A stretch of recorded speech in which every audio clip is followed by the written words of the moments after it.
जायकवाडी धरणाची सकाळची ताजी बातमी समोर आलेली आहे. या ताज्या बातमीनुसार आता जायकवाडीचं धरण हे एकूण किती टक्के भरलेलं आहे, ह्याचबरोबर जायकवाडी धरणामध्ये येणारी पाण्याची आवक किती चालू आहे आणि ह्याचबरोबर जायकवाडीच्या धरणातून पाण्याचा विसर्ग डावा आणि उजव्या कालव्यामध्ये किती क्युसेसने आहे, ह्याविषयीचीच आपण पुढील व्हिडिओच्या माध्यमातून सविस्तर माहिती जाणून घेऊ.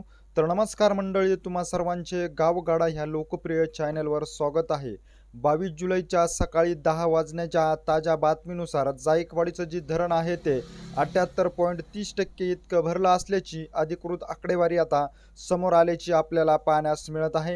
याचबरोबर जायकवाडीच्या धरणामध्ये इतर धरणातून येणारी जी पाण्याची आवक होती ती कमी झालेली होती, मात्र आज सकाळी आलेल्या ताज्या बातमीनुसार या आवकमध्ये 3000 क्युसेसने वाढ झाल्याचं देखील आपल्याला पाहण्यास मिळत आहे. कारण धरण क्षेत्रामध्ये देखील पावसाने हजेरी लावलेली आहे.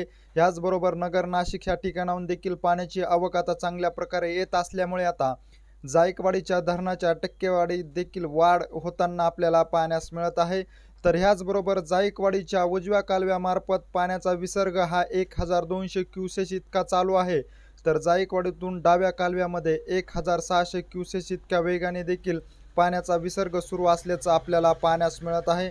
दोन्ही डावा आणि उजव्या कालव्याचा जर पाण्याचा विसर्गाचा जर विचार केला तर जवळपास 2800 क्युसेस इतक्या वेगाने आता जायकवाडीच्या धरणातून पाण्याचा विसर्ग सुरू असल्याचं देखील आपल्याला पाहण्यास मिळत आहे. तर दुसरीकडे आता जायकवाडीच्या धरणामध्ये 5000 क्युसेस इतक्या वेगाने पाण्याची आवक देखील सुरू झाल्यामुळे आता जायकवाडीच्या धरणाच्या टक्केवारीत देखील वाढ होताना आपल्याला पाहण्यास मिळत आहे. 22 जुलैच्या सकाळी 10 वाजण्याच्या ताज्या बातमीनुसार जायकवाडीचं धरण हे 78.30% इतकं भरल्याची आकडेवारी समोर आलेली आहे.